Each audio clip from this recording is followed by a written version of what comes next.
Welcome to the January 21st meeting of the Bettendorf Plan and Zoning Commission. Can I have a roll call? Gibson? Here. Kapler? Ormsby? Here. Satterfield? Here. Scaife? Here. Stoltenberg? Here. Wendland? Here. Great. All right. First on the agenda is the approval of the minutes from November 19th meeting. Mr. Chairman, I move to approve the minutes from November's meeting. A second. All those in favor say aye. Aye. Aye. Opposed, same sign. All right. Next is the review and approval of the 2025 Plan and Zone Commission's annual report. Mr. Chairman, you have the copy of that in your packet. It's similar to years past. We are down a little bit in our last year, but it's probably just more of a business cycle. We had a lot of really busy years, and so a bit of a down cycle last year. Not much to report than that. Thanks to Lisa for putting it together, as always. Okay, great. Thank you. And thanks to the entire staff for the hard work you do and making this job much easier for us. Appreciate that. Thank you. Thank you. Okay, I need a motion to approve it. I move Mr. to Chair, approve. I'll motion that we approve as submitted. Second. Thank you. All those in favor say aye. Aye. Aye. Aye.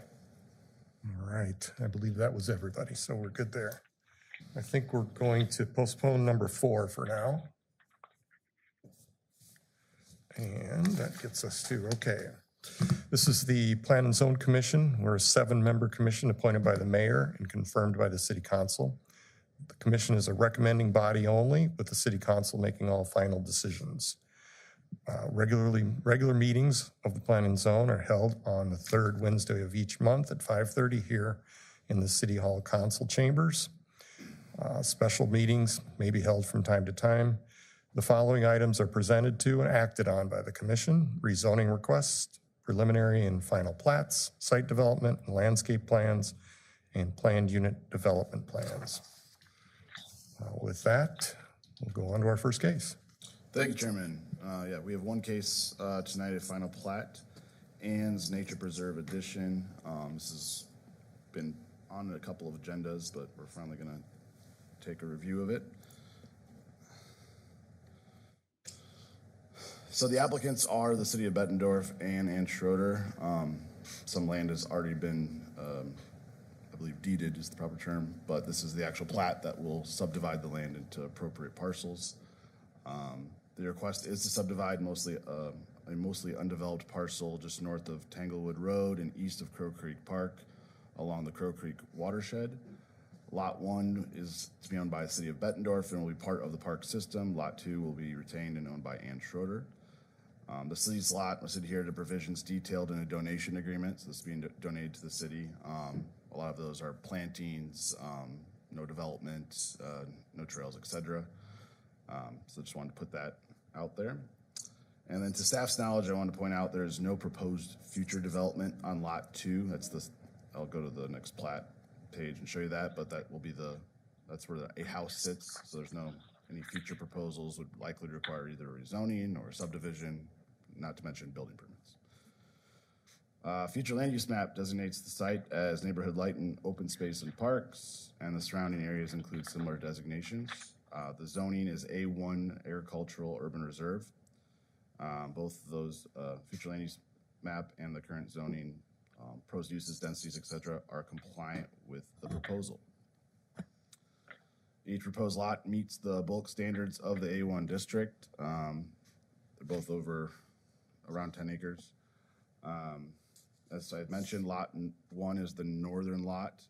It'll be owned by the city. It's accessible via Isleworth Avenue. So there's a little easement up there, and then you can see Isleworth of the adjacent lot. Lot 2, the privately owned lot, is accessible via Tanglewood Road to the south. Disregard that second comment. All the recorded easements, including the bike path, utility, and drainage, remain unchanged for this plat. So we have a electrical easement, we've got drainage, utilities, we've got the bike path. So all those are there, and there's a significant floodplain on both of these lots for Crow Creek, obviously. So those do remain. Staff contends the proposed final plat meets city standards and code requirements. Staff recommends approval of this case 2542 for Ann's Nature Preserve Edition. I can take any questions. Thank you. Anyone have any questions? I don't have any questions. I would just comment that I think this is really great. It's really, really nice Very gift generous. to the city. Yeah. Agreed. Thank you. Agreed. Corey or Roy, give you an opportunity. Do you have any questions? Just, this is kind of in my backyard, so just in particular on Islesworth, it shows that there's going to be an easement for vehicular turnaround. Can the city advise how they will be posting that for no parking? I know a number of my neighbors have asked that question, so I'm kind of asking on benefit of my neighbors for that. That's correct, Roy. That turnaround will just be for public works and or public safety to utilize, just like it is now. Now, we may do a little bit of improvement from the gravel that's there, but it was not intended to be a parking lot. And if I can, Okay, yeah.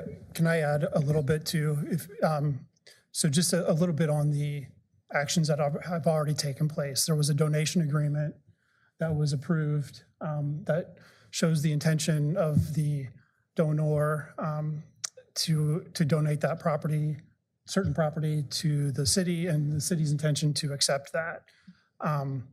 In the meantime, the issue of the subdivision has come in, and really one of the main reasons for that is to just have a deed that can be recorded at the Scott County Recorder's Office. So a big part of this is to have this subdivision of property, making sure that's compliant with our subdivision ordinance and with the Iowa code.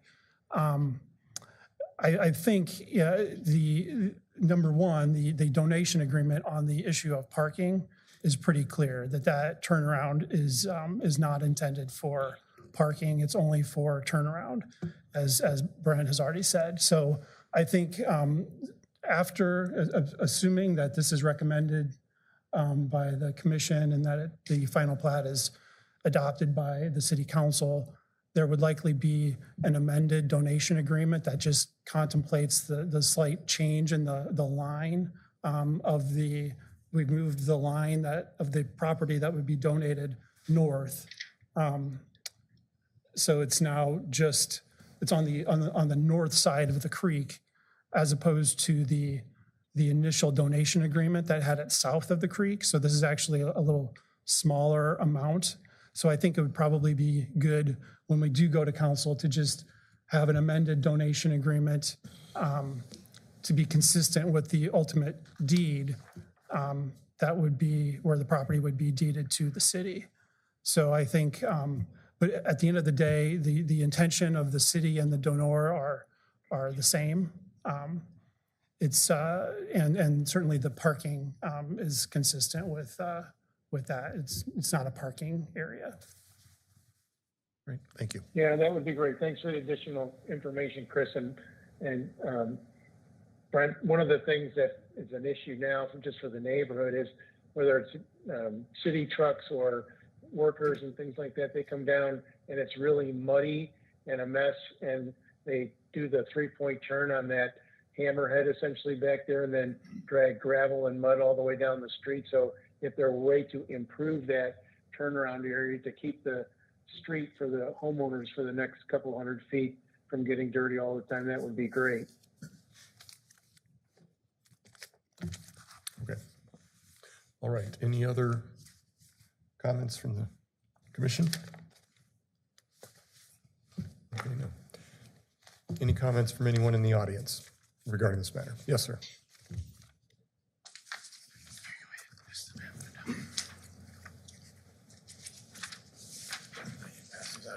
I don't know if you guys have a chance to see my email.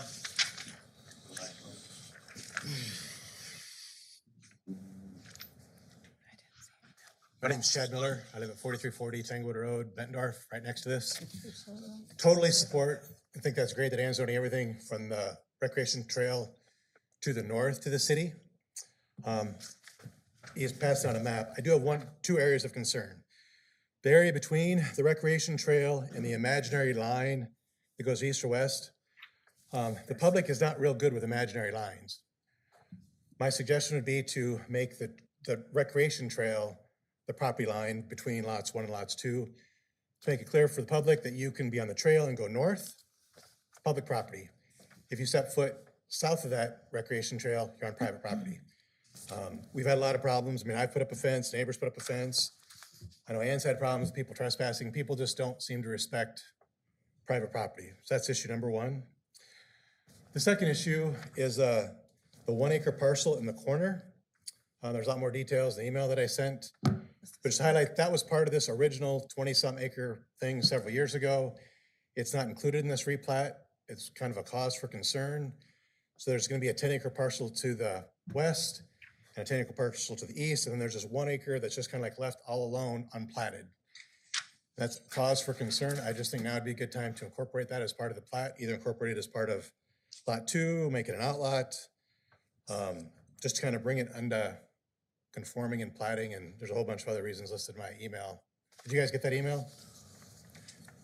Or where The one that you sent at 5:06? Yep. I don't, We were all I traveling. Some of know us you did. haven't had a chance to read it yet, but Yeah. I just want to make sure that you received it. And, Yep. so those are my 2 concerns, just those 2 areas in red, just if we could move that line up to the trail, and then if we can include that 1 acre parcel to the southeast as part of this. So, Mr. Chairman, can I give some more background? Just to help you understand what has transpired to get us to the plat we're at today. And Taylor and Chris and Mr. Miller and Mr. Warner were all a part of this. So I'm going to try to, tell the story from my vantage point, but if I'm inaccurate in any way, I'd ask Mr. Warner or Chris to jump in. We have been approached by the applicant, well, I guess we're the applicant, but the landowner, to receive a piece of property. And in doing so, we did our notifications and talked to some neighbors, Mr. Miller being one of them. And one of the things that was raised as a concern was trespassing via the creek. And so we looked at different ways to make a conforming lot, to address the trespassing issue. And I think we all agreed the best way was to move the lot line so that the creek remained private throughout, if you will, so that a person transpiring the creek, crossing the creek, walking up the creek stomping, if you were like me when you were a kid, you creek stomped, wouldn't trespass. And the landowner has been agreeable to that graciously, and we've made that change. I don't know that the city or the applicant is agreeable to any further changes at this time. I don't think it's our position that we think this plat needs to change yet again. So we would propose it go forward as offered. There are some valid points on the 1 acre parcel. There's some nonconformities there, but that parcel is not part of what's under our purview today and doesn't have to be solved here today. It will be solved, and the trigger for that is development. When somebody wants to develop on that parcel, it's gonna have to conform to code, zoning code, right? Subdivision code. Is it shaped correctly? Is it zoned correctly? Is the use allowed? And that's the trigger for that. I don't believe, I'm not an attorney, but I don't believe a nearby or adjacent plat requires somebody to fix another platting issue down the line, if you will. So that's how I'd respond to those. I hope that's information that is accurate. Again, I encourage Mr. Warner, if I've misstated, to please. I'm not trying to put words in your mouth. It's fine. So I hope that's helpful to this commission. Thank you. Yeah, I would just concur with Mark's summary. I think it was well stated. We've certainly worked with Mr. Miller, and I think I think it's been a good dialogue back and forth. And I think that this plat is in a better place than it was when we first started talking about this donation, which I do think, we talked to our parks director. I think he's excited about this. It's not intended to be a programmed piece of property. It's intended, as Ms. Schroeder could elaborate, but it's intended to be a nature preserve with native. No sidewalks, no concrete was going to be up on the northeast corner where you had to turn around. Outside of that, it's just going to be just like it looks today, will look like tomorrow and for the future years. It's just a piece of ground with no concrete, no nothing, no street lights, no nothing. people. I mean, just for people, actually, probably people won't be involved in it because it's an animal area, and I'm not too sure that the people are gonna wander around in there as it is. Do you know what I mean? Yes, could be. And I think that all of those intentions are clearly set forth in the donation agreement. And so I think it's been a good process. And I think that the plat as stands conforms with our ordinance and makes good sense. So our recommendation is to move forward. Okay. Thank you. Anyone else in the audience wish to address us on this issue? No? Okay, anyone on the commission have any further comments? No. All right, then I would like to get a motion, if I could. I'd make a motion, Mr. Chairman, to approve case 25-042, Ann's Nature Preserve Edition. Final plat. Okay. Second. And we got a motion and a second. All those in favor say aye. Aye. Aye. Aye. Opposed, same sign. Motion carries. All right, thank you. Commission update. Yeah, sure. Just one thing you probably saw in your email a couple weeks ago was the request for proposals for planning services around the Middle Road, kind of TBK North area. Looking to do a little more planning on future land use in that area. Comes back on March. I think we'll have some proposals. You'll be involved in that planning process through some, I would imagine, some surveys and some meetings. But just looking at what the image, the vision, if you will, of Interstate 80's interchange, especially north, will look like. Great. All right. Thank you, everyone. We stand adjourned. Thank you.